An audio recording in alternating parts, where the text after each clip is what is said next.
Barangay Ginebra secret weapon sa playoffs mga bro, sino kaya ito? At wise to beat ng Barangay Ginebra buhay pa. Yan mga bro, pagkatapos mong i-like ang ating video, mag-subscribe na rin kung bago ka pa lang sa ating channel at i-click ang notification bell para lagi kang updated sa ating mga sports balita.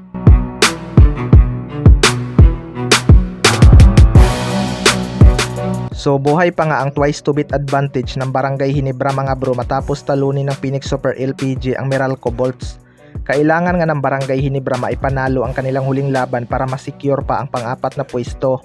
Malaking tulong talaga sa kanilang standing ang naging panalo ng Phoenix Super LPG laban sa Meralco Bolts.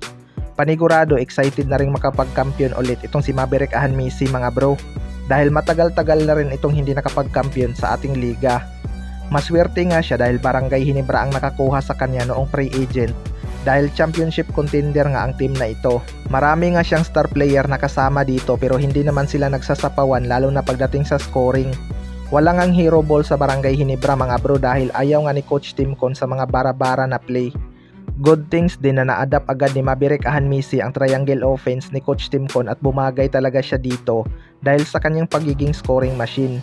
Ganda nga agad ng kanyang naging performance kahit unang conference niya pa lang sa Barangay Ginebra. Sa kabilang banda naman mga bro, Barangay Ginebra secret weapon sa playoffs, sino kaya ito? Marami ngang nag-step up sa Barangay Ginebra lalo na ngayong papalapit na ang playoffs mga bro. Maganda nga itong kanilang ball movement kaya balanse nga ang naging puntosan. Isa nga sa mga posibleng maging secret weapon ng Barangay Ginebra ngayong playoffs ay itong si Justin Brownlee. Matapos ngang hindi ito payagan ng Ginebra management paglaro para sa Strong Group Philippines, nagkaroon na nga ng idea ang mga fans na posibleng magbabalik na ito ngayong February upang rumisbak sa Barangay Ginebra. Although may chance naman silang masecure ang number 4 spot kung maipanalo nila ang kanilang huling laban, hindi pa nga sigurado kung sino ang makakalaban nila sa playoffs. Hindi nga pwede maging kampante ang Barangay Ginebra kahit magkaroon man sila ng twice to beat advantage, dahil kadalasan kapag sila ang liyamado, masyado nga silang nagre-relax sa laban at naa-upset. Pero malaking bagay talaga kapag nakabalik itong si Justin Brownlee. Panigurado dudumugin ng maraming fans ang bawat laban ng Barangay Ginebra dahil excited na nga silang makita ulit itong si Justin Brownlee. Sa tagal ngang nabakante ni Justin Brownlee mga bro, sana lang ay hindi nagbago ang kanyang laro, partikular na ang kanyang shooting.